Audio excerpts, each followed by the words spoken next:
Hello, everybody. This is John Pam, and I want to thank you for coming back and seeing what's up with my channel. Um, as if you've been following me for a while, you know I've been training dogs for a very, very long time. In the last 4 years, I began working with behavioral architecture, and I started writing a book about that very subject, but due to things happening in my life and such, I had to put my book on hold. So if you're waiting for the book, that's what's going on. I'll let you know when it's finally completed. I don't know when that's going to happen, but there's a lot of things going on in real life. Now, today I want to talk to you a little bit about a thing called a containment circle or a containment situation. It is an extremely dangerous situation to be in. You may have seen in movies or TV or whatever when you see a pack of dogs encircling a dog in the center of a circle, and how it closes in and how the dogs attack. Okay, that is called a containment circle. It is extremely dangerous for the dog in the center. Now, there's also a thing called a containment situation where it's not a circle, but dogs come in and gang up on a single dog. Something triggers it, and but that is what happens. So what I have done is I have made some segments for you guys to read, so you have a clearer understanding of what I'm talking about. Now, the reason I'm bringing this up to you is this happened about 3 hours ago, and the situation left Daisy with a 4 to 4.5 inch laceration from here to about down there. I will show you the pictures of it, and do note this is going to be extremely graphic. I had to repair the injuries myself. I don't have $800 to take my dog to the vet for something I can easily do at home. She will be treated with amoxicillin to prevent any kind of infection that is sensitive to amoxicillin, and I use surgical staples, not paper staples, not the stuff you use for wood, you know, the actual straight on surgical staples, the kind of veterinarian uses to close up the wound and such. I will also show that to you, but that's going to be towards the end of the video. But for right now, I have made several segments for you guys to read, so you have a clear understanding of what happened and how it came about. Guys, thanks so much, and let's start right now. Me explaining to you in the segments, reading segments of what a containment circle is, a containment situation is, and why it is so dangerous.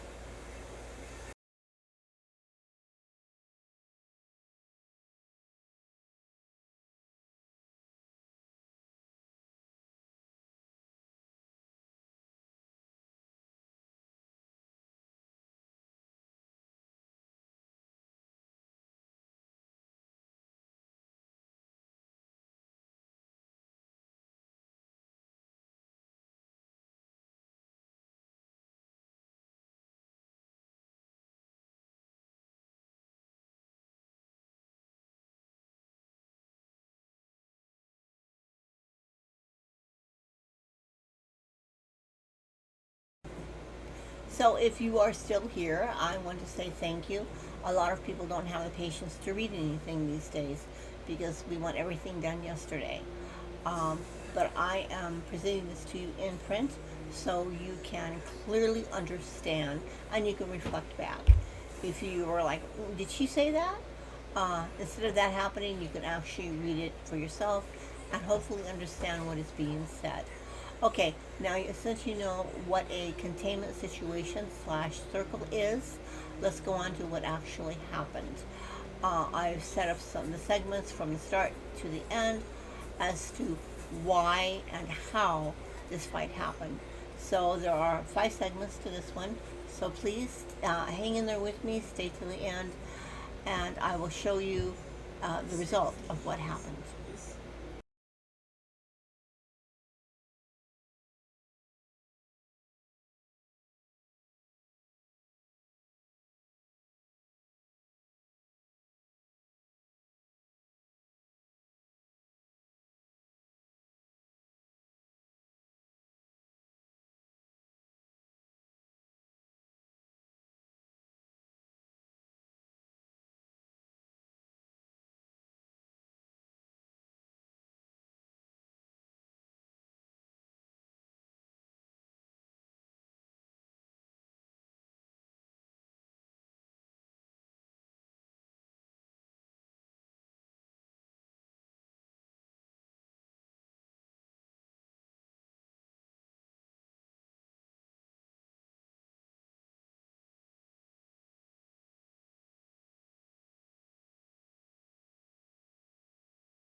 Aha, so you're still here. That's perfect. I'm about to show you now. This is extremely graphic, folks. If you have difficulty with seeing injuries, this is probably the time for you to leave. Um, but I'm very transparent and I tell you honestly what has happened. Okay, this is what I have done. I managed to get Daisy partially cleaned up, but she was still bleeding. And I want you to notice one thing: Daisy did not resist. Okay, she has had much worse injuries from pigs that she allowed me to attend to. But this one here, this is today. And this was the result of the fight that took place. She has a 4 to 4.5 inch laceration under her arm, well, her foreleg. And there is muscle that is exposed. So if you guys have difficulty with it, I'm just letting you know what you're going to see, and you can make up your make a decision on whether or not you want to continue watching this video. It is a rather nasty one. It's like I said, it's about 4 to 4.5 inches long. It looks smaller in the picture than it really is. What I have done is I managed to stop the bleeding, and I proceeded to use surgical staples and close the wound. She has a little small one on her shoulder from a bite and a tear, and she has a large laceration under her armpit. We would call it an armpit, but her foreleg. Um, so I want to show this to you, let you know what happened. She, as I said before, will be treated with amoxicillin to prevent injury, and she's going to be sore for a little while. As you can tell, everything's quiet. The dogs got into the fight. It was over and done with, and they're not thinking about it. They're not thinking about the fact that somebody got hurt. Okay, so I just want to let you guys know that that's the way dogs are. The fight happens. It's over. It's done. Let's go do something different. And I do my best to treat it in the same manner, but unfortunately, I'm still human, and I don't want my dogs injured by people or by DPAC members. So I'm a little emotional here, folks. So anyway, let's get on to the video, the tail end of it, and you can see what I did. It's pop pop. You're all right. So I want you to go ahead and check this out and tell me what you think.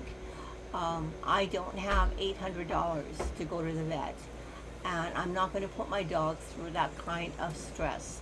It's unnecessary. I can deal with this on my own. I have done many of these repairs, and the dogs were just fine. Actually, at one of the vets that I used to take my dogs to, I was highly complimented on the work that I did. I was told directly that he couldn't have done a better job himself. Okay. Now, in this video, you're going to also see what looks like the staples is inside the wound. It's not. What I have done is I have pulled the edges together and they're overlapping slightly, so that way I can make sure they're going to heal properly. So it only looks like the staples are slightly off. They're really not. Everything is fine. Everything is taken care of.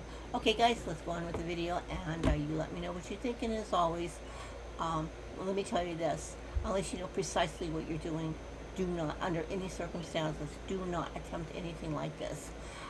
It's always best to go to your vet first, because your vet has the training and the knowledge to know what it is. But emergencies happen, and people don't always have the money to deal with these incredibly high vet bills. If you can get the money together, if you have the credit on your credit card, whatever, get your dog to a vet. Don't try to do this at home. I personally have been doing this for many, many years. I have a medical background, so I kind of know what I'm doing. Folks.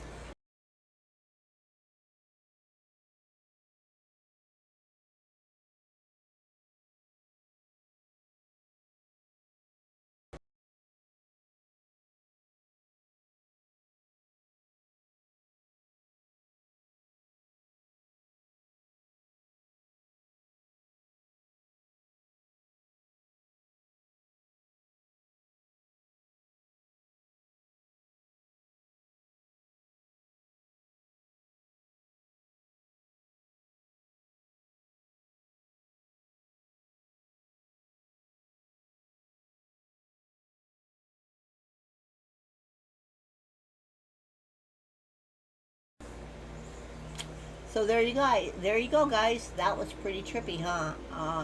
It's not something you typically see every day unless you're looking at a vet medicine YouTube video, but obviously this is not. Again, I'm going to heavily emphasize, don't try anything like this at home. You have to know what you're doing, and you have to have 1,000% cooperation from the dog. This is also based on my leadership, the trust, the behavioral architecture that I work with my dogs, and they allow me to do things that it's unbelievable to them. I mean, to humans. I mean, Daisy laid there. All she did, she flinched a little bit, but I had forewarned her what was going to happen, and she just remained. As you guys have heard me say, ready, ready. I've explained this to you guys many times, but I'm going to say it again for any new people. When I tell my dogs ready, ready, that is a cue for them to understand something is going to happen to their bodies. It's going to involve them personally. If I say ready, ready to Prince, Prince knows that something is going to happen to him. And there's no surprises. I never do surprises with my dog. I don't do that. I always make sure my communication is very clear. I make sure my dogs are prepared. The same with my goat. If I go out to brush my goat, I show him the brush. And I allow him to make the decision as whether or not he wants to be brushed. The same applies to my dogs. And in this case, I showed Daisy the stapler. I approached her, I put it on her body, and I said, ready, ready. And then I did the first staple. I told her she was a good girl. I showed her the stapler again. And it's surgical stapler, disposable. And again, I told her, ready, ready. I brought her skin together, stapled it again. She went like that, but she did not attempt to bite me because she was prepared. She's in a lot of pain, but also the adrenaline is still flowing, and it also helped as a numbing agent. And so I ended up getting them all in. I believe I put in something like 8 or 9 staples on under her foreleg, and also 2, which were rather definitely needed to be stapled, and 2 staples on her shoulder. So guys, as you saw here in the video, and I was trying not to make this too long, but this is a long video. I felt that you guys really needed to have a clear understanding of what it is like to truly live with a pack of dogs. This is not ice cream and cake. There's a lot of serious stuff that happens. And you cannot be weak. You cannot be, excuse the term, but you can't be a wuss. You can't be somebody who is very permissive. You need to let your dogs know that you are strong enough to handle it, whatever comes their way. And when something scary or terrifying happens, your dogs need to know that they can come to you for safety and protection, that whatever the problem is, that you're going to fix it. And that's what my dogs believe.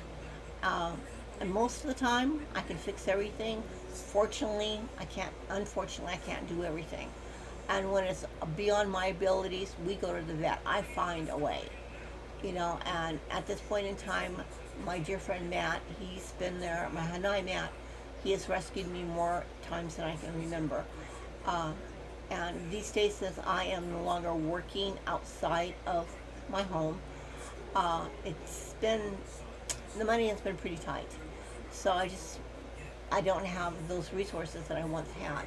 So I have to make do with the best with what I can. I always make sure I have medical equipment and medical supplies available for my dogs, not so much for myself, but my dogs always come first. My dogs are always first and foremost in my life, and I want you guys to understand that.